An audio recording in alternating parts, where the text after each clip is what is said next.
Alors, mes chers amis, on va essayer je vais vous faire un cours. On va essayer de comprendre un truc très, très intéressant. Vous allez voir.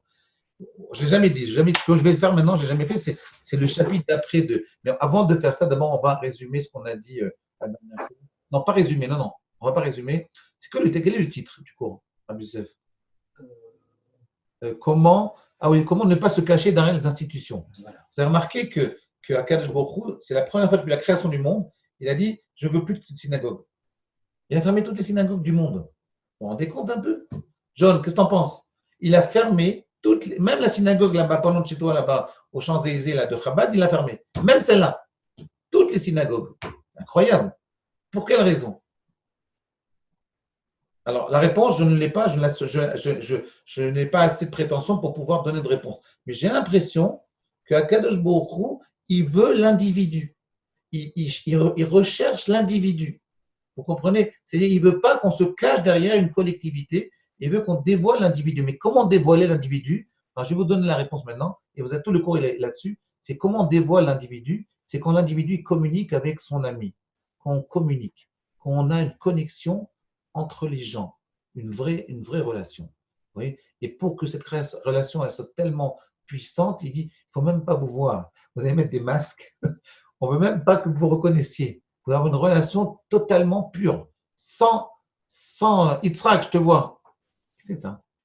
Yitzhak Suède. Ah oui, d'accord. Ok, donc une connexion totale. Yitzhak, comment vous allez? Donc une connexion avec son prochain. Vous allez voir pour quelle raison c'est important. Alors, juste avant de commencer le cours, parce que je vais vous ramener juste au Parashat Tazria, Parashat cette semaine, elle dit quelque chose de très intéressant. Regardez, elle dit comme ça, Tazria, attendez, je vais le trouver. Isha, voilà. Daber Hashem el Moshe, il est mort. Daber ben Israël est mort. Isha ki Tazria, v'yalda zachar, v'tam'a shivat yamim, ki menidat devota titma. Ici, on nous dit comme ça. On dit quand une femme, Daber ben Israël, dit au clan Israël, Isha, une femme, qui Tazria quand elle féconde, v'yalda zachar, elle a enfanté un garçon, elle sera impure 7 jours. Quand elle enfante une fille, elle sera impure 14 jours. Rachid dit, cette impureté-là, d'après la naissance, c'est comme assez étonnant. Comment on peut être impur après la naissance? Est-ce qu'il y a un plus bel acte que de créer un enfant? Donc, pourquoi la femme, elle est impure? Et Rachid dit, c'est la même impureté que l'impureté de Nida. C'est quoi cette notion de pureté et d'impureté? Alors, je vais vous dire, cette notion de pureté et d'impureté, elle s'inscrit dans un système qui est le système du Tselem Elohim. Écoutez bien ce que je vais vous dire. Regardez, si vous avez des questions, je vous laisse parler. En réalité, ça s'inscrit dans un système de Tselem Elohim. Le texte, il dit dans Parashat Bereshit, il dit Vayetzer Hashem Elohim et Adam Betzalmo. Dieu, il a créé l'homme à son image. Betselem Elohim baraoto, à l'image de Dieu, il a créé. Zachar nekeva baraotam. Et vous connaissez ce cours que j'ai fait très très souvent. J'ai expliqué que ça veut dire que Dieu, il a créé l'homme à son image. Mais l'homme, Dieu n'a pas d'image. Donc, il ne peut pas créer l'homme à son image. C'est impossible. Comment Akadosh Baruch Hu, il peut créer l'homme à son image? Le texte, il le dit 2 fois. Il dit Vayetzer Hashem Elohim et Adam Betzalmo. Il a créé l'homme à son image. Betselem Elohim baroto. À l'image de Dieu, il a créé. Zachar nekeva barotam. Mâles et femelles, il les a créés. Attends, il n'a pas d'image, Dieu. Comment il peut créer l'homme à son image? Est-ce que vous avez une réponse? Yitzhak. Il est en voiture. Et en voiture. Ilan, est-ce que vous avez la réponse? Ilan, vous avez une réponse? Comment Akadosh Baruch Hu peut créer l'homme à son image? Est-ce que vous avez une réponse? Ilan, vous avez une réponse? Je crois avoir entendu quelque chose que je ne me souviens plus qui. De la même manière que Dieu il est unique, chaque homme il est unique. Pas mal. Mais vous êtes d'accord que Dieu il n'a pas d'image? Rachid il explique là-bas, il dit Betfus asouilo, au tampon qu'il a créé. Par un tampon, l'homme a été créé avec le tampon que Dieu a fait pour lui. Donc la réponse, je vous la dire en 2 mots, c'est qu'en réalité, l'homme, il n'est pas à l'image de Dieu du tout. Seulement, pourquoi on appelle l'homme qui a été créé à l'image de Dieu? C'est l'image, c'est comme le plan de l'homme. Le plan de l'homme que Dieu a créé. Dieu, il a fait un plan et il l'a appelé le plan de Dieu. Tselem Elohim. C'est le plan d'Akadosh Baruch Hu, le plan de Dieu. Mais ce n'est pas un plan qui ressemble à Dieu. Vous comprenez? C'est le plan que Dieu a fait. Par exemple, je vous donne un exemple. Un architecte, il veut construire une maison, il fait un plan. Mais le plan n'a pas la tronche de l'architecte. Vous comprenez? Il n'a pas la tête de l'architecte, le plan. Il ne ressemble pas à l'architecte. On l'appelle le plan de l'architecte. Vous voyez? Comme par exemple les immeubles haussmanniens. Mais les immeubles, ils ne ressemblent pas à Haussmann. Je ne sais pas qui c'est Haussmann. Mais ils ne ressemblent pas à Haussmann. Vous comprenez? Vous comprenez? Donc là, c'est pareil. Donc Dieu, il a fait un plan et il a créé tous les hommes selon ce plan-là. C'est ce qu'il dit Rachi. Il a fait un tampon et il a créé tous les hommes selon ce tampon. Selon ce tampon. Bon. Maintenant, ma question, c'est quel est ce tampon? Quel est ce tselem? C'est quoi? Alors, quelle est cette image-là? Quelle est la définition, la caractéristique de cette image? Je vous l'ai dit en très peu de mots. C'est le texte qui le dit. Je répète. Dieu, il a créé l'homme à son image. À l'image de Dieu, il a créé. Zachar onekeva baraotam. Mâle et femelle, il les a créés. Donc, l'image du divin, c'est mâle et femelle. C'est-à-dire qu'en réalité, en essence, d'une façon ontologique, comme dirait mon ami, l'essence de la création du monde, c'est la connexion entre les hommes, entre un homme et un autre. Et le plus haut niveau de connexion entre un homme et un autre, c'est entre un homme et une femme. Et pourquoi? Parce que ça engendre un enfant. Vous comprenez? C'est ça, c'est les Mélokim. Le plus haut niveau de Gdusha, c'est la connexion d'un homme et une femme. C'est le plus haut niveau de Gdusha qui puisse exister. Et pour permettre cette connexion qui est le but de la création. Le but de la création, c'est cette connexion entre un homme et une femme. C'est ça le but de la création. Mais pour permettre cette connexion, on est obligé de se déconnecter, de se séparer. C'est ça Nida. Nida, c'est, si vous voulez, la symbolique de Nida, c'est permettre une séparation pour réaliser après l'essence de la création qui est la connexion. Donc un homme qui vit tout seul, qui ne contacte personne, qui fait son Dvar Torah tout seul, qui n'a pas de communication avec ses élèves, il ne crée pas cette relation de Tselem Elohim. Il n'y a pas de Tselem Elohim. Tselem Elohim, c'est vivre en relation. C'est créer une relation. Et pour créer la relation, il faut se séparer un moment. Un Rav ne peut pas faire des shiurim tout le temps. Il est obligé à un moment de se retirer, de réfléchir, d'étudier pour lui-même. Et quand il se remplit, il peut donner après. Vous voyez, c'est ça le principe. Je me retire et après, c'est ça. Nida, en fait, c'est je me retire. Je me retire et après, j'attends de me renforcer, de grandir, d'apprendre la Torah, de me régénérer. Et après, je recrée la création, la connexion. La connexion, c'est la création du monde. C'est à ce niveau-là que ça se passe. Vous comprenez? Ça, c'est l'introduction. C'est pour ça qu'ici, il y a Nida, parce qu'en réalité, pour arriver à Isha Kitazria, il faut après se séparer. Nida, ça vient après Isha Kitazria. Quand tu fais un enfant, après, si tu refais un autre enfant, tu es obligé de te séparer. C'est ça, Nida. Et là, ce n'est pas une impureté. Nida, en réalité, c'est juste un moment où l'homme, il retourne vers lui-même. Maintenant, regardez bien.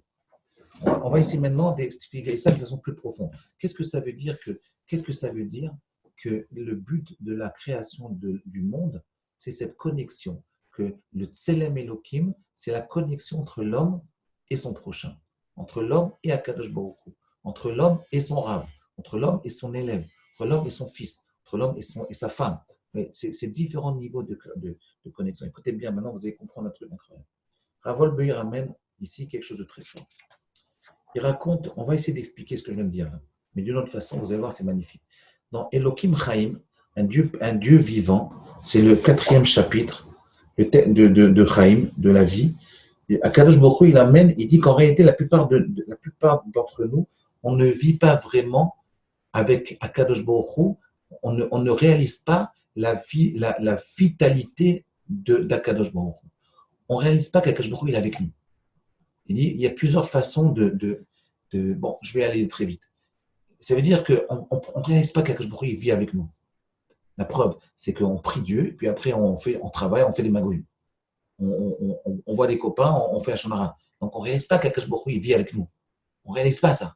On a une notion du divin qui est très enfantine. C'est-à-dire, Akadosh Baruch Hu, quand j'ai un problème, je vais prier pour toi pour que tu me donnes un peu plus d'argent. Ouais, c'est ça notre vision très triviale d'Akadosh Baruch Hu. Mais ce n'est pas ça, Akadosh Baruch Hu. C'est beaucoup plus profond que ça. Alors écoutez bien. Vous allez voir, Rabbi Yosef, c'est très intéressant.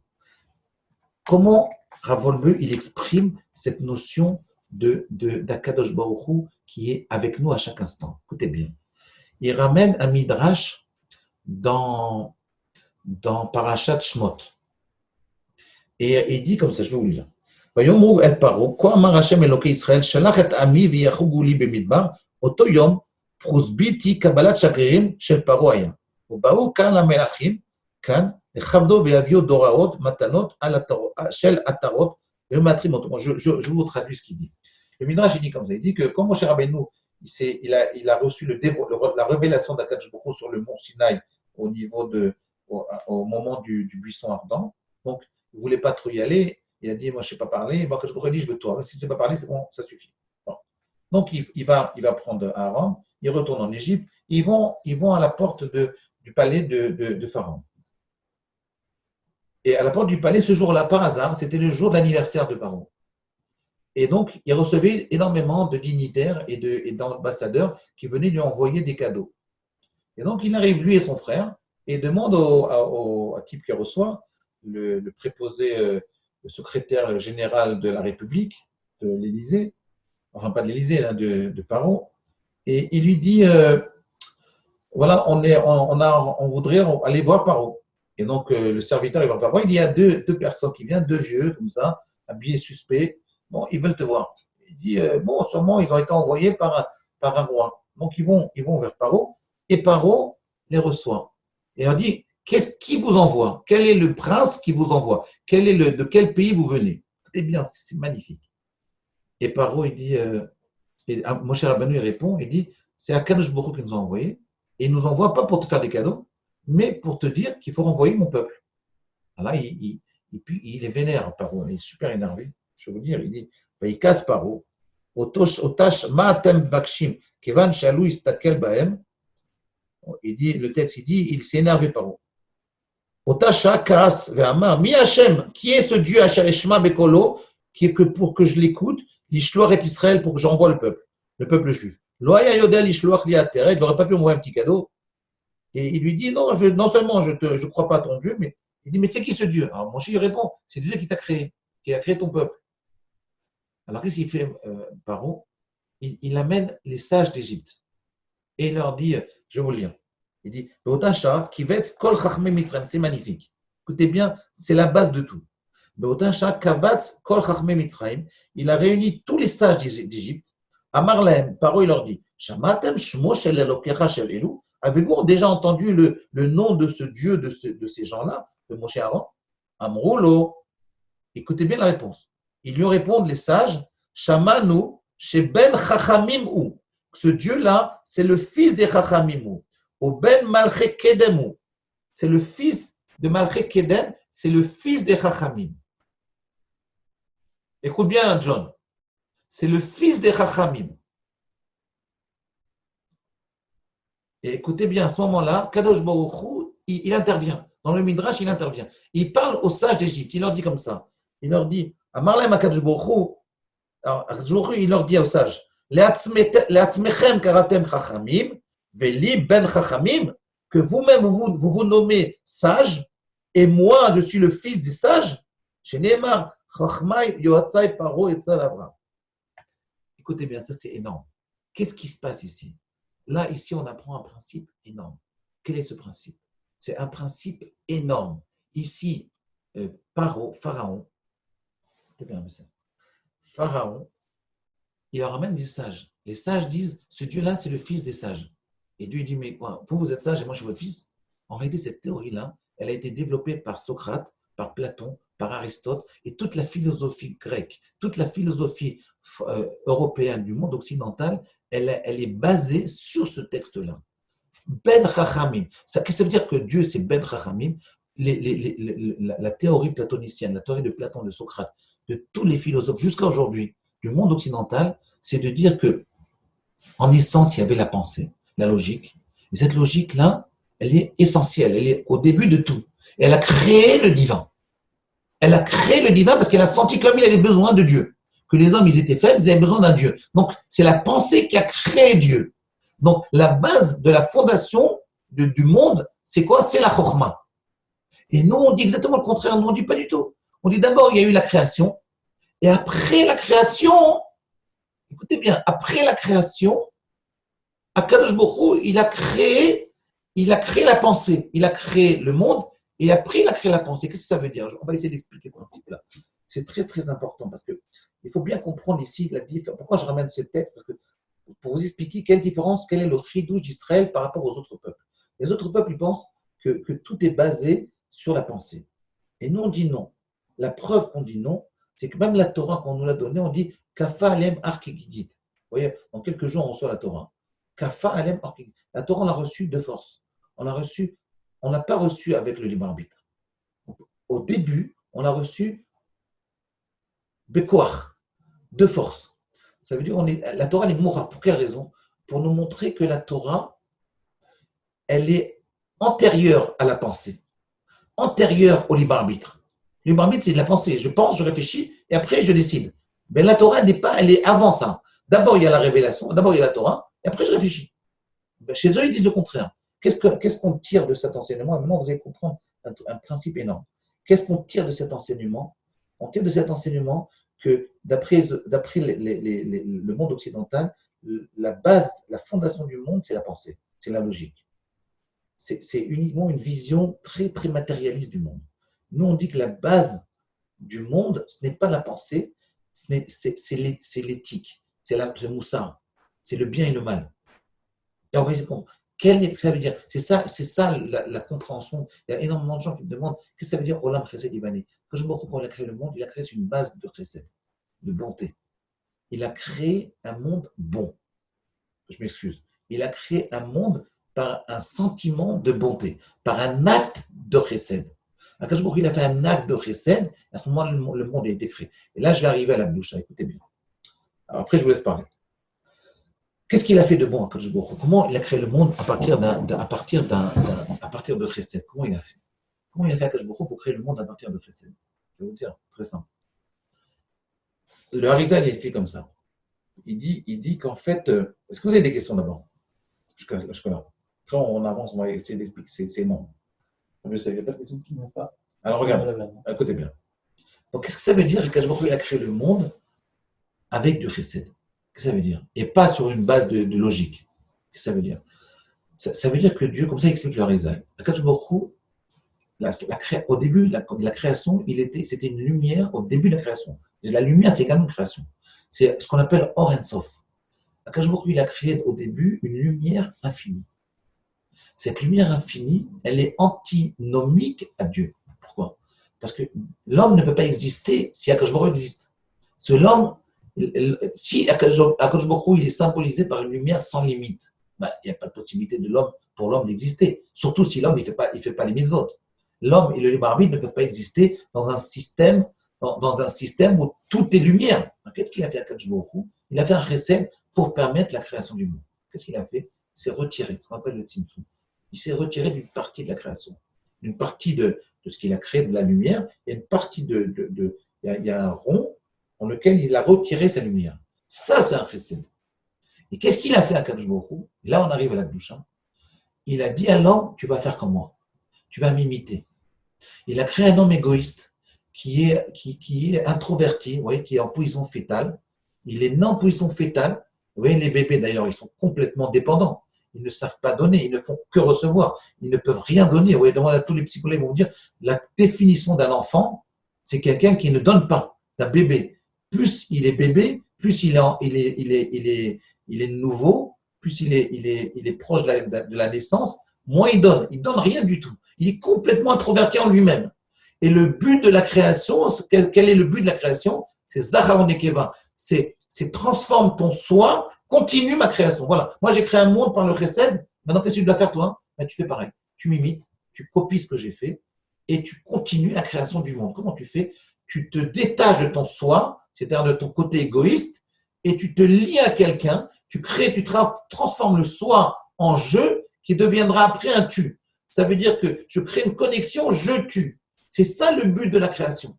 Le but, c'est pour cette raison-là parce que l'homme, il est créé à l'image de Dieu. C'est quoi cette image? C'est Zachar Nekeva, c'est la connexion. La connexion mâle et femelle, c'est pas que mâle et femelle, c'est pas que homme et femme. C'est également l'homme et son prochain. Cette connexion-là, elle ne peut se faire que si l'homme, il sort de son égoïsme, il sort de son côté fétal, il transforme son soi en jeu. Vous comprenez? Soit c'est égoïste, Ça entend déjà la notion de tu. Vous voyez? Donc, en réalité, c'est le but de la création. C'est comme ça que ça marche. Il faut apprendre à communiquer. Si vous n'apprenez pas à communiquer, ça ne marche pas. Si vous ne savez pas, si un rave, il ne fait que parler, il ne sait pas écouter comme je fais maintenant depuis une demi-heure, eh bien, c'est pas grave. Il n'a rien compris au Tselem Elohim. La notion de Tselem Elohim, c'est que le rave, il écoute. Vous voyez? Non, je me tais maintenant.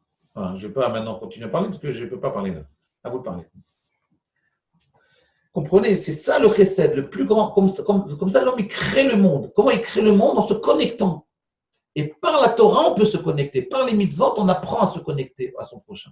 John, vas-y, je t'écoute. Tu ne m'as plus là. Ouais, la position fétale, en fait, c'est une position spirituelle, trop spirituelle. Il faut quitter le spirituel pour aller dans le matériel. Très bien, voilà. Tu vois, tu m'as dit, là, j'ai aimé ce que tu dis. C'est un peu ça, tu as raison. Tu as raison, c'est très fort.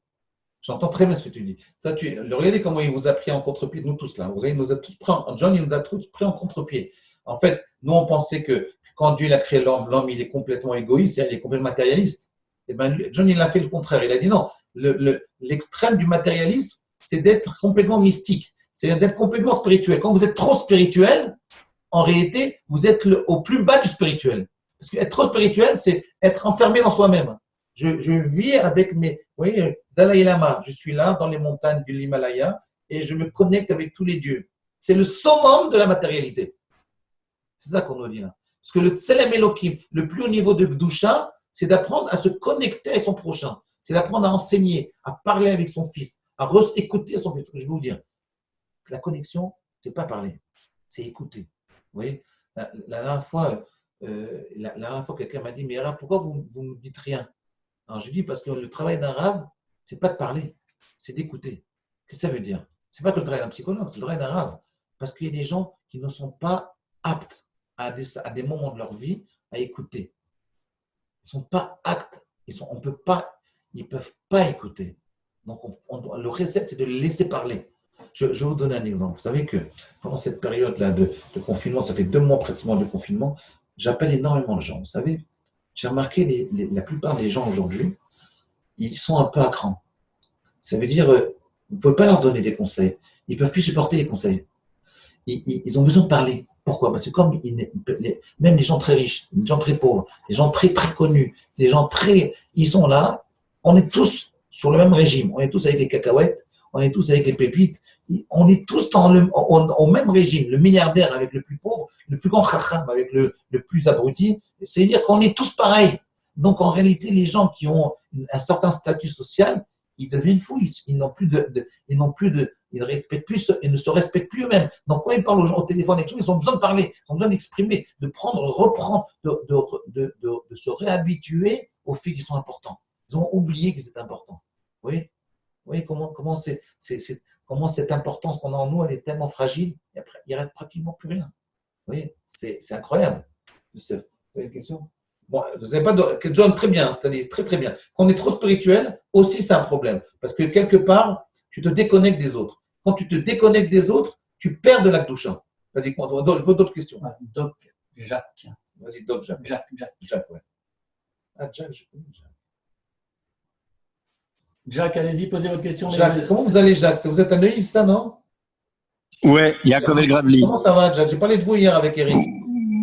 Ah, ben voilà. Parce qu'on a étudié ensemble encore ce matin. Je voulais dire, en fait, du coup, Akadosh Baruch Hu, quand il a dit à Adam et Chava, il dit « Peru urvu, umelu et haaretz ». Fructifiez-vous et remplissez la terre. Ouais. À la fin, il aura dit « La asot ». Tout ça, c'est dans le but d'agir. Donc, la position fétale aussi, elle va à l'encontre de cet ordre qu'Hachem a donné pour agir. Très bien, très bien. Si vous dites, Jacques, je vais vous dire quelque chose. C'est encore plus loin que ce que je dis moi. Ça veut dire, c'est très fort. Ça veut dire, vous dites en fait que pour vous, nous on pense pour vous, pour que faites fructifier le monde, pour qu'on puisse vivre. C'est ça que vous dites. Pour vous, mais en fait, c'est pas ça. Pour vous, c'est le fait de faire des enfants, c'est pas pour que le monde y subsiste, pas du tout. C'est l'acte le plus essentiel de la création, le plus cadeau de la création. Comment? C'est la asot. C'est l'asot, exactement. C'est la asot. C'est l'asot. L'asot, c'est Dans la ça, on plus est importante. Et c'est en un au Betselem Elohim, parce que de la même manière qu'Akadosh Baruch Hu, il a créé un monde, nous aussi, quelque part, à travers ce qu'il nous a donné comme Kélim, aussi, nous aussi, on crée un monde. Donc, on est associé à lui dans la asot. Exactement. On est associé dans la asot par la connexion, par le fait de se détacher de mon soi et de fabriquer un jeu à moi qui communique avec l'autre. Je vais vous donner un exemple. Il y a un midrash, Jacques, il y a un midrash qui dit comme ça. Il y a un midrash qui est très fort, qui dit qu'à un moment, les chrétiens, ils pensent, l'Occident, les philosophes occidentaux, ils pensent, comme Platon et Aristote, ils pensent qu'en réalité, le but, c'est l'âme, c'est la pensée. Et le but d'un homme, c'est de se détacher petit à petit de son corps. Nous, on dit exactement le contraire. Regardez, il y a un midrash qui dit, quand Dieu il a créé le monde, l'homme, il l'a créé en deux parties. Il a d'abord créé le corps, puis après, il a créé une âme, et il a dit à l'âme, rentre dans le corps. Le midrash, il dit qu'il a créé le corps, et après, il a pris le roi, et il a dit, roi, tu connais Bagouf. Et le roi, il a dit, non, moi, j'ai pas envie. C'est pas pour moi, c'est trop dégueulasse, j'ai pas envie de rentrer là-dedans. Et qu'est-ce qu'il lui répond à Kajboku? L'écart notsarta. Tu n'es créé, toi, l'âme, que pour le corps, que pour entrer dans un corps. C'est pour ça que tu crées. Le but, c'est le corps, c'est pas l'âme. Vous comprenez? En réalité, moi, je vais vous dire, c'est pas que le but, c'est le corps. Le but, c'est pas le corps. Le but, c'est la connexion du corps et de l'âme. C'est ça le but. Vous voyez? C'est ça le but. Le but, c'est qu'il y ait une connexion entre le corps et l'âme. Que le corps, il ait des chiifotes, il ait des envies d'élévation. C'est ça le but. Le but, c'est que le corps, il puisse être attiré par une élévation. Mais le but, c'est pas l'âme. Le but, c'est pas je me détache du corps et j'essaie d'oublier mon corps et de vivre. Non, le but, c'est de vivre avec son corps, mais de faire son corps, il s'affine et qu'il ait des envies de plus en plus élevées. Oui, c'est ça le principe. Si vous avez des questions, très très bien, c'est très bon. Mais alors, comment on fait ça? Comment on fait pour... Il y a une question. Ouais, vas-y, ouais. Ouais. Moi, je suis prêt à chacun poser une question. Moi, c'est un kiff. Emmanuel, allez-y, posez votre question. Oui, bonsoir, merci. J'ai une question, c'est est-ce que… pardon, je vais mettre ma vidéo peut-être. Emmanuel, vous allez bien? Est-ce qu'on peut vous voir? Voilà. Ah, vous êtes bien, vous êtes pas mal. Attendez. Un beau gosse, Emmanuel. Oui, Emmanuel. Où vous habitez? J'habite à Tel Aviv. Ah bon? Ah, c'est Tel Allez-y, où ça? Pour le nord là-bas ou le sud? Le sud, Yafo, nord de Yafo. Ah, au nord de Yafo, d'accord, je vois. Ah, très bien. Allez-y, ouais. Merci. Ma question, c'est est-ce que, donc, si je comprends bien, le but de la création, c'est en grande partie la communication. Ouais. Mais est-ce que la logique, la chorma des Grecs, ou qui est prisée par les Grecs, n'est pas aussi un outil qui sert à la communication? Oui, c'est sûr. Tu as raison, très bien, Emmanuel. Mais eux, ce qu'ils disent, c'est plus que ça. Ils disent en fait, ils font un transfuge. Ils disent que Dieu, en fait, ils disent qu'il n'y a pas de création. Ils disent que Dieu, en fait, c'est la chorma. C'est ça leur erreur. C'est-à-dire, en fait, ils voient le monde uniquement comme in vitro. C'est-à-dire, on vit dedans et la chorma, c'est tout. Tout commence par la chorma. Vous voyez? Tout commence par la chorma. Il y a quelques jours, j'ai parlé à un ami, à moi philosophe, et je lui ai demandé, mais d'où ils ont trouvé une idée aussi débile que la chorma, c'est l'origine de tout? Il m'a dit, cette question-là, c'est une question, tout commence par la question que tu poses. Par la question que je pose, ils ont dit, tout commence par une question. Donc, le questionnement, il crée le début de tout. Mais nous, on ne dit pas ça, nous, on dit qu'il y a une révélation. Nous, on dit que le monde a été créé sur une base de chesed. Et le chesed, il a donné la chorma. C'est le chesed qui est. Les Égyptiens, les chachamim d'Égypte, qu'est-ce qu'ils disent? Ils disent que Dieu, c'est le fils de la chorma. Mais nous, on ne dit pas ça. Nous, on dit d'abord Akadosh Baruch Hu, il a créé le monde, il a fait un chesed. Et le chesed, c'est que non seulement il nous a créé, mais il nous a donné également la pensée pour qu'on puisse choisir. On peut également choisir ne pas faire ce que Akadosh Baruch Hu demande. C'est un choix, vous voyez? Et c'est comme ça que ça marche. Mais tu as raison que pour arriver à la communication, on utilise le moyen de la pour arriver à la communication, on utilise le moyen de la pensée. La pensée, elle nous aide à communiquer. Tu as raison, c'est vrai. C'est très vrai. Mais la pensée, elle n'est pas première. C'est un moyen. C'est pas un but. C'est pas une essence en soi. Vous voyez? C'est ça. Ok. Merci. Ouais, on continue. Alors, regardez bien. Maintenant, écoutez bien. On avance. Regardez. John qui va encore poser. Vas-y. Mais moi, je préfère les questions à moi, ce que je sais, ce que je dis, ce que je vais vous dire, je le sais déjà. Donc, ça m'intéresse pas du tout. Je m'ennuie maintenant. Ouais. Oui, vas-y. Allez, John, Non, le seul risque, j'essaie de bien comprendre ce que vous dites sur justement qu'il faut pas réduire qu'à la chorma. Ouais. Et, le risque, c'est que, comment dire, il faut pas basculer. Comment faire pour ne pas basculer dans la superstition, dans la religion bête et méchante, puisqu'on ne peut pas forcément y arriver par la pensée. Oui, Il faut y arriver par la émouna. Comment faire en sorte que ça ne bascule pas non plus dans la superstition, dans le mytho. Ouais, le mytho. D'ailleurs, qu'est-ce que tu fais? Souvent, Voilà. c'est comme ça que ça marche. Il y en Souvent, a, ça se il y en transforme a en 10 000 mytho. il y en a 10 000 des spiritualités du monde qui ne fonctionnent pas à la chorma, qui fonctionnent, on ne comprend pas ce qu'on fait. Ouais, non, c'est très vrai ce que tu dis. C'est ça le danger des religions, ce que tu dis là. Ouais. Alors, comment on fait? Alors, très bien, c'est la suite. Quelle est la spécificité du judaïsme par rapport aux autres et qui font des rites et des superstitions et énormément de choses? Les Mayas, les Incas aussi, ils faisaient ça. Oui, tu as raison. Khazak. Je vais te le dire. Le problème ici, en fait, c'est que. Non, tu as raison, très bonne question. En fait, je vous dis ce qu'il veut dire, John. Je connais John, je sais ce qu'il veut. Il me dit, en fait, la question qu'il pose, c'est de dire si on dit que tout passe par la logique, alors bon, au moins, on n'arrive pas à des délires. Mais si on dit que tout passe par un Kadosh Baruch Hu, il a créé le monde, et après, on essaie d'utiliser un peu la pensée pour pouvoir se rapprocher d'un Kadosh Baruch Hu. Mais des fois, les gens, quand ils pensent qu'il y a une révélation, il y a une Torah, il y a des rites. Alors, on va devenir comment on dit en français, des gens qui sont très, très pieux. On va faire que des rites qui sont un peu automatiques. On va devenir un peu des mystiques. Oui, et on est sorti complètement de la logique. Tu as raison. Ben, je vais vous dire pourquoi. Alors, justement, là, ce que tu dis, John, en fait, c'est le problème de la religion, de toutes les religions. C'est cet extrémisme qui vient qu'on n'utilise plus la pensée. Je vais vous dire pourquoi. Je vais vous dire d'où ce que tu dis, c'est même écrit dans un texte. Vous savez que la plupart moi, je connais plein de gens qui vous disent, vous savez, les sages, ils sont très sereins. Moi, je vous dis, c'est pas vrai. Plus on étudie la Torah, plus on est excité. Plus on étudie la Torah, plus on est agité.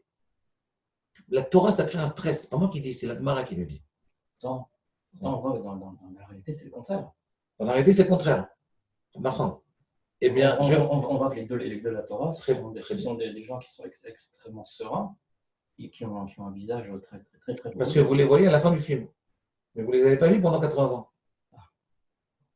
Venez me voir à l'Eshiva, venez voir les rabbanim à l'Eshiva. Même dans toutes les Yeshivot, vous allez voir comme les rachis Yeshivot, ils sont stressés. Vous allez voir, il n'y a pas de sérénité du tout. Mais c'est vrai qu'avec le temps, la Torah, elle donne une sérénité. Mais on va voir. C'est ce que tu dis en fait. En fait, le problème que tu dis, John, c'est que si tu fais la Torah comme il faut, tu es stressé.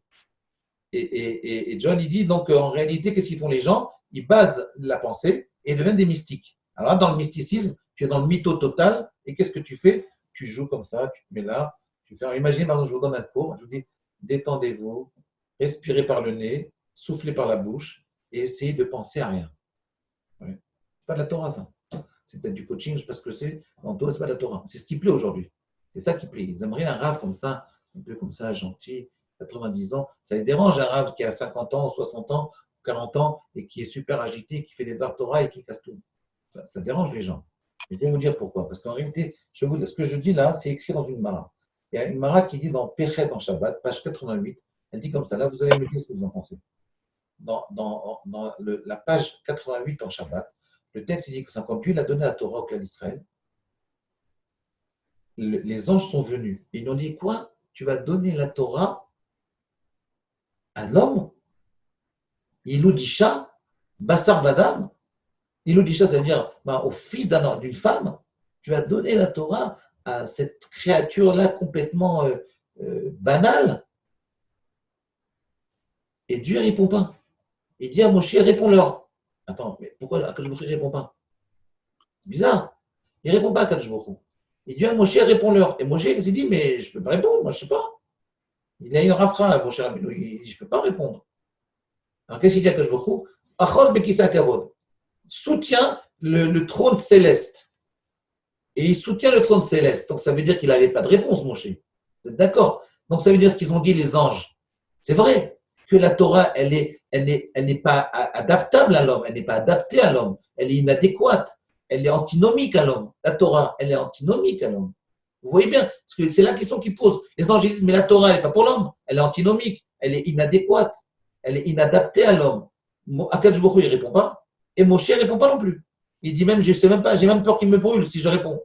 Il ne peut même pas répondre. Qu'est-ce qu'il dit à Akadosh Baruch Hu?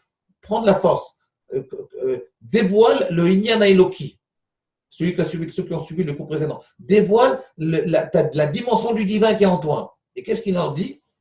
Il ne leur répond pas. Il leur dit, mais qu'est-ce qui est écrit dans la Torah? Respecte ton père et ta mère. Mais attends, vous n'avez pas de père, vous n'avez pas de mère. Il ne leur répond pas. Vous faites Shabbat, la Torah dit qu'il faut faire Shabbat, mais vous n'avez pas de Shabbat, vous. Mais attends, mon cher Rabbeinu, il ne répond pas. Vous êtes d'accord qu'il ne répond pas? Donc en réalité, la question, elle reste. Il leur dit, toi-même, vous n'avez pas non plus Shabbat. Vous n'avez pas. C'est-à-dire, il leur dit, en fait, tu dis que la Torah n'est pas adaptée à l'homme, mais elle n'est pas non plus adaptée à l'ange. Mais il ne répond pas, il ne dit pas pourquoi elle est adaptée à l'homme. Donc elle n'est pas adaptée à l'homme. Donc en réalité, la Torah et l'homme, elle crée un stress, elle crée une tension. Vous voyez bien, la Torah, ça crée une tension. Quand vous êtes devant un texte, vous ne comprenez pas, vous préparez un texte, c'est une tension énorme. Moi, quand j'ai un peu froid à la maison, j'étudie la Gemara, je vous assure, après 10 minutes, j'ai chaud. Tellement je suis énervé. Je ne comprends rien. Je ne comprends pas. Quand vous comprenez, alors vous êtes bien. Mais en réalité, on ne comprend pas au début, on est stressé, on ne comprend pas. Vous voyez? Et pourtant, la Torah, elle donne une sérénité. Comment ça marche? Ah, je vous donne 10 000 euros. Alors, il y a Jack qui pose une question. Jack, allez-y, Jack.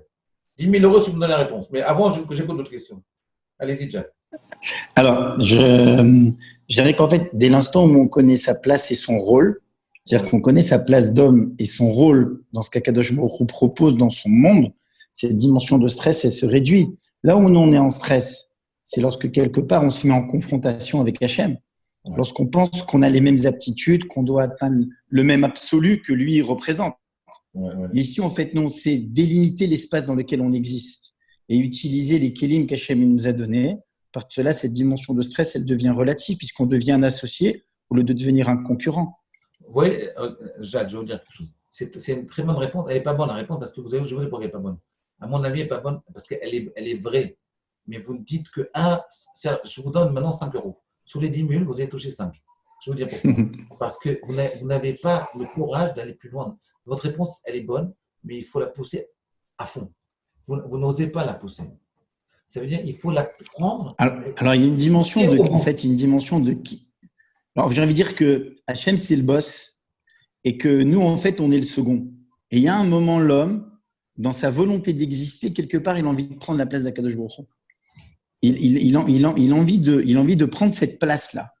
Et c'est à ce moment-là où la Emouna et la dimension de rôle, c'est là où nous, on sait garder notre limite. Et c'est là où la Vodat Hachem, elle commence. C'est-à-dire, lorsqu'on a envie d'être un concurrent, mais en fait, on devient un associé.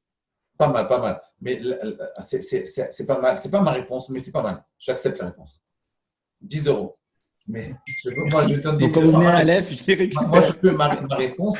Moi, je veux la réponse que la Gemara, elle donne. La Gemara, elle donne une réponse à cette question. Parce que vous voyez bien qu'à la fin, la Torah, Dieu dit Torah de Moshe, Zichub et Torah de Moshe. Donc, il a connecté la Torah avec un homme. Donc, il y a un moment, même si la Torah, a priori, elle est inadaptée à l'homme, à la fin, la Torah, on peut l'adapter à l'homme. Mais il faut une clé. Oui, il faut une réponse. Le Harizal, il donne une réponse qui n'est pas pour nous. Je vais vous la donner plus tard. Mais moi, j'ai une réponse qui est écrite dans le texte de la Gemara. Au niveau pragmatique, il y a une clé pour faire que la Torah, je vais vous donner un truc, pour faire que la Torah, vous la compreniez, qu'elle soit adaptée à vous, qu'elle corresponde, qu'elle coule dans vos veines, eh bien, il y a une technique. Il y a une technique, c'est ça que je cherche. 10 000 euros. Yitzhak Rivi. Yitzhak, vas-y, Yitzhak. Yitzhak, allez-y. Non, mais Yitzhak, tu connais la réponse. Tu as déjà écouté ce cours. Yitzhak, tu donnes pas la réponse. Vas-y, ouais. Yitzhak, je t'écoute. Yitzhak, je vous écoute. il a disparu. Attends, voilà. Ah, Yitzhak. Yitzhak, vous avez. Ouais, voilà, là, ça marche. Là, C'est bon. ça marche. Ouais. Voilà. Non, je disais non, je voulais, par rapport au fait que la Torah, ça génère un stress, est-ce que ce stress-là, il n'est pas que pour progresser en Torah, il faut un peu casser son être extérieur pour rejoindre son être intérieur et que du coup, au début, le fait de casser cette enveloppe extérieure, ça génère un stress parce que c'est notre identité superficielle, mais c'est notre identité. Donc, on est obligé de la casser, ça génère un stress. Et au fur et à mesure des années, alors après, on peut arriver à une harmonie, mais est-ce que c'est pas dû à ça, ce stress-là? C'est vrai ce que vous dites. Ce que vous dites, c'est vrai. Mais le problème, c'est quand vous dites casser son extériorité pour dévoiler son intériorité, c'est joli, mais comment on fait ça?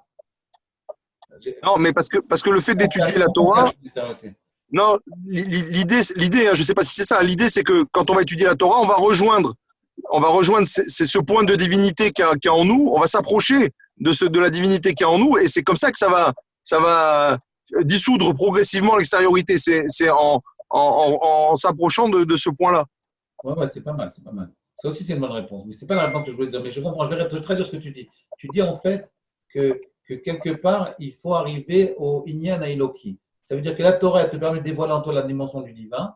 Et quand tu as dévoilé en toi la dimension du divin, à ce moment-là, c'est plus facile de se connecter à la Torah. Mais le problème, c'est que l'homme, il ne vit que d'extériorité. Même des gens de Torah, on est obligé de manger, on est obligé d'avoir une respectabilité, on est obligé de frimer un peu, on est obligé de, on peut pas être, comme je vous ai dit tout à l'heure, les gens aujourd'hui maintenant, comme ils ne sont pas très respectés parce qu'ils ne sont plus dans leur travail, ils n'ont plus leur position, leur position habituelle, ils sont un peu à cran. Ils ont besoin de kavod. Oui. C'est le moment aujourd'hui. On a besoin de kavod. Chacun a besoin un peu de kavod. On lui dise qu'il est bon, qu'il est fort, il a besoin de s'exprimer. Oui. Donc, c'est très difficile de dire oui, je dévoile en moi mon intériorité, mon élément. Ça, c'est vrai. Mais comment on y arrive? En réalité, ce Inyan Eloki, on l'obtient quelques minutes, puis après, il faut 3 mois pour le retrouver. Donc, il ne vit pas avec ça. Il y a un moment, il y a une technique pour arriver à à faire que la Torah, elle crée une sérénité dans l'homme. Comment on fait ça? Ouais. Une question de Laura. Laura, oui, je vous écoute. Laura, allez-y. Noria. Oui, bonsoir à tout le monde. Rav, est-ce que c'est pas en lien avec le principe de faire confiance en fait, accepter qu'on ne sait pas et qu'on doit réellement faire confiance au divin et que voilà et que parfois on ne sait pas. Alors vous n'avez pas donné la réponse, vous avez dit une phrase qui est la réponse. C'est quoi? Non, je ne vais pas vous le dire. Vous avez dit une phrase qui est la réponse. Mais après vous avez gâché. Je vous donne 50 €. Ah, merci, c'est pas mal, c'est pas mal. Ok, donc j'attends alors. J'ai votre numéro, je vous les enverrai en… Non, j'attends votre réponse, pas les 50 €. Bon, alors, est-ce que vous avez une réponse? Il y a John qui vous John, vas-y, John. Non, moi je ne sais pas trop, je n'ai pas tellement de réponses, à part que… Non, réfléchis, tu es sûr que tu peux trouver. Ce n'est pas compliqué. C'est-à-dire, je vous ai donné tous les éléments. Non, vous avez fait dans vos cours qu'il fallait trouver dans l'un de vos cours, donc je révèle la… Non, je n'ai jamais dit dans un cours ça. Mais regarde, la question est simple. Comment faire pour dévoiler, comment faire pour rendre la Torah, qui a priori elle est antinomique à l'homme, elle est inadaptée à l'homme, la rendre adaptable à l'homme? Alors la réponse est de dire il faut se transcender, mais ça ne veut rien dire. Vous dites à quelqu'un il faut sortir de ce monde immanent et arriver à la transcendance. C'est des mots, mais ça ne veut rien dire. Il faut kiffer un peu ce monde quand même. Il faut kiffer ce monde. C'est tout. Un beau coucher de soleil, voilà. Un succès, des choses qui font plaisir et tout ça, et ça donne de la joie et relier ça à la reconnaissance et que ça donne un peu de gratitude. Quand vous faites ça, ça ne vous permet pas de vous connecter avec la Torah. Ça ne rend pas la relation entre vous et la Torah, ça ne vous donne pas de la sérénité. On vit ce que, comme vous dites vous, quand vous dites John, ça crée, qu'est-ce que ça crée? Ça crée, quand vous rentrez dans la Torah à fond, ça vous donne un stress. Oui. Je vais vous donner un exemple. Avant de venir à ce cours, je suis sûr que vous êtes combien? Une quarantaine, cinquantaine? Je suis certain que vous avez une rasra de venir à ce cours. Avant, parce que je connais, moi, quand j'ai étudié pendant 18 ans avec Rav Wolbe, tous les lundis soirs, tous les jeudis soirs, quelques heures avant d'aller à Révrota avec Rav Wolbe, pourtant, le Gadol Hador, le plus grand de la génération, j'étudie une fois par semaine, un soir 3 heures et un autre soir 1 heure, je n'avais pas envie d'y aller. Vous voyez que ce n'est pas adapté. Qu'a priori, l'homme, il n'a pas envie d'accrocher à la Torah, même si c'est le plus grand des Ravanim. On n'a pas envie. Vous voyez, vous-même, avant de venir vous êtes venu parce qu'à 7h15, 7h30, on dit bon, allez, je n'ai pas grand-chose à faire, je vais le faire.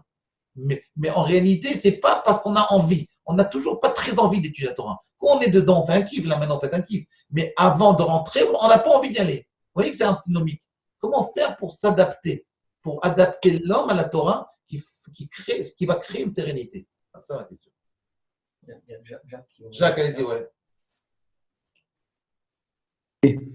Moi, j'aurais proposé l'acceptation. C'est-à-dire que… Pas mal. C'est quoi ça? Expliquez-moi. C'est-à-dire que j'aurais proposé la dimension d'acceptation. C'est-à-dire, j'accepte que rentrer dans la Torah, c'est pas quelque chose d'immédiat.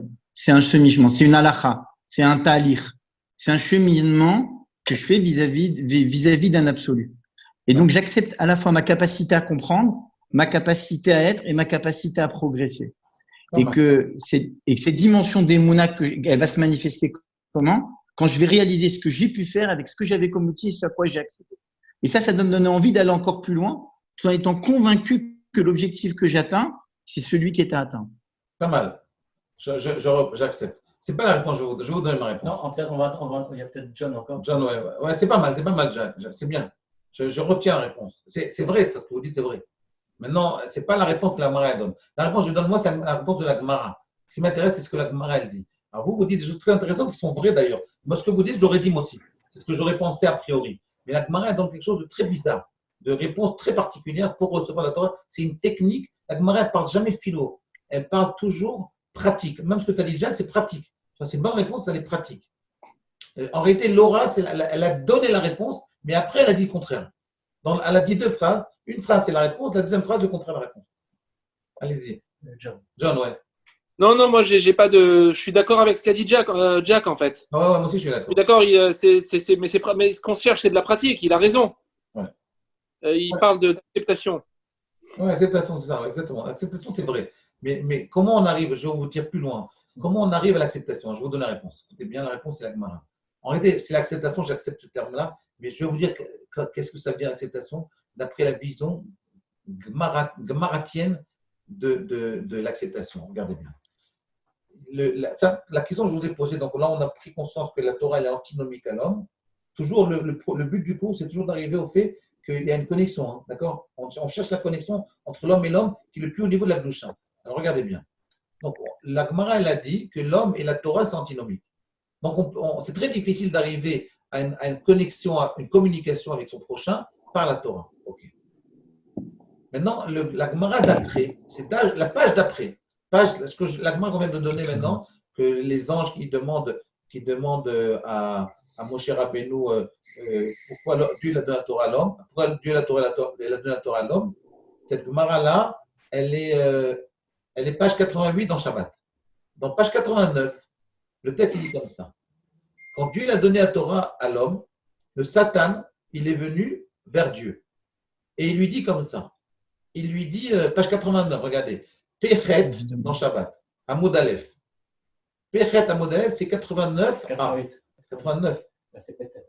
Peut-être, oui. Peut-être Amud Aleph. 89a. Il dit comme ça. Le Satan, il dit à Dieu, où t'as mis la Torah? Où elle est passée la Torah?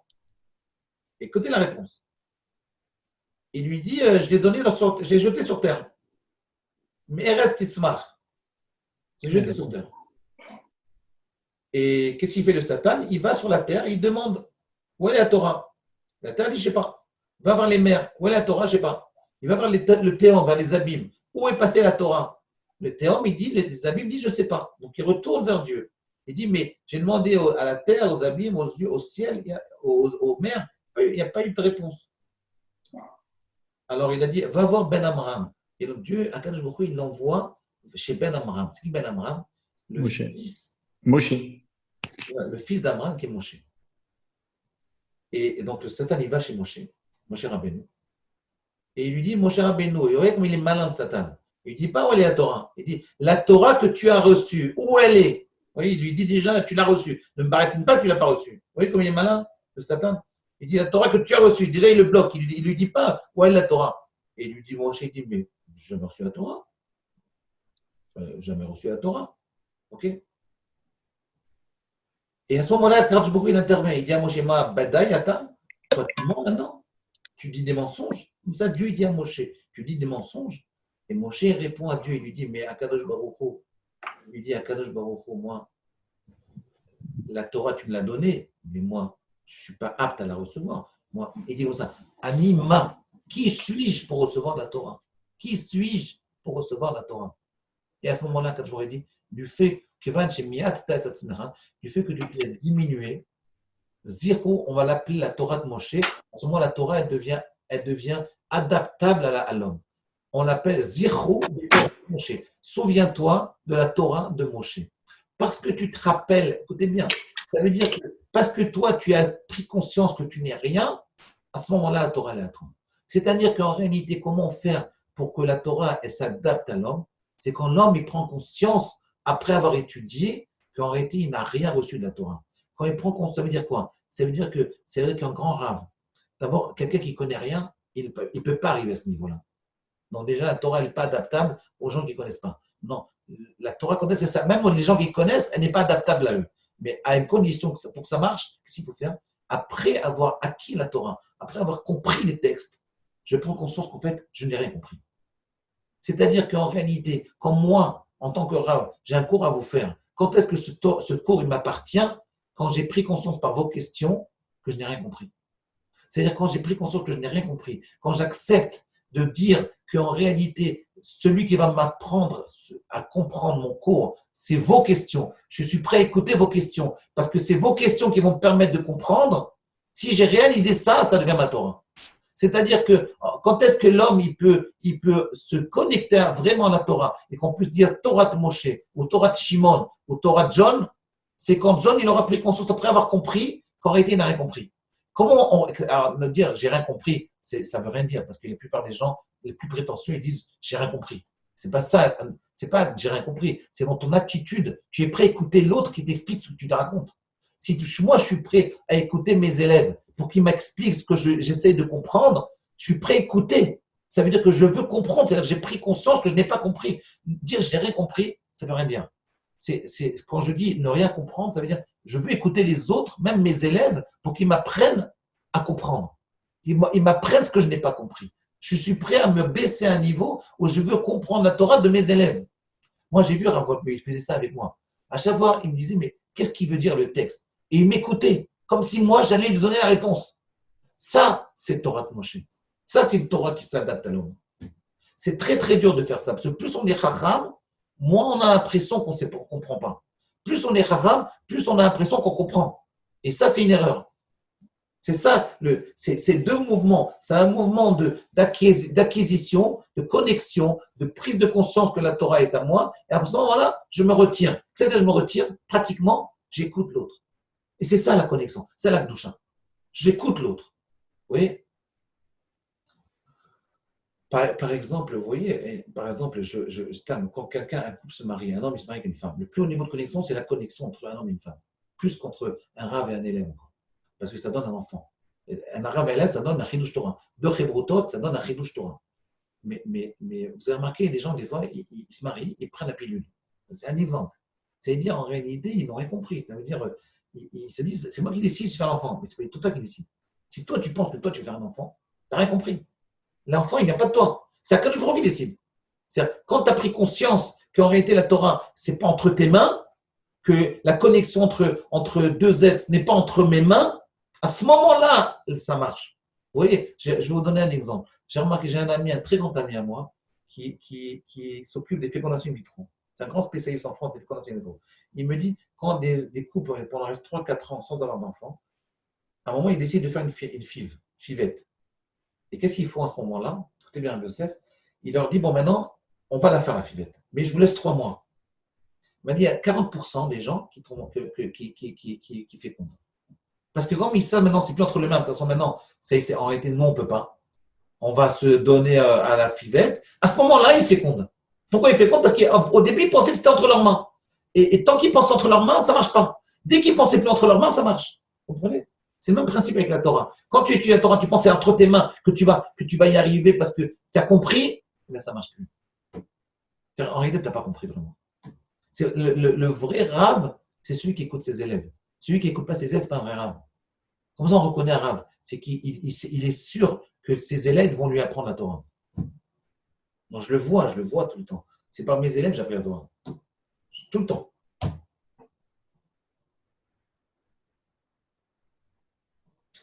Vous voyez, il dit, du fait que tu t'es diminué, Moshe, tu as dit, qui suis-je pour recevoir la Torah? À ce moment-là, la Torah, elle est devenue sienne. C'est sa Torah. C'est très beau.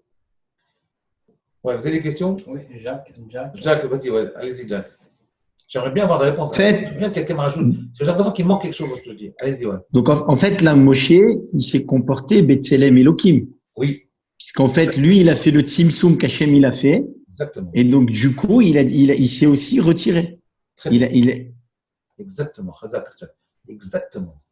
C'est exactement ça. Tu vois, là, tu as été une étape après moi. Tu as été une étape au-dessus de moi. Ça, c'est très, très beau. C'est ça que j'attends. Ouais, c'est très beau, ça.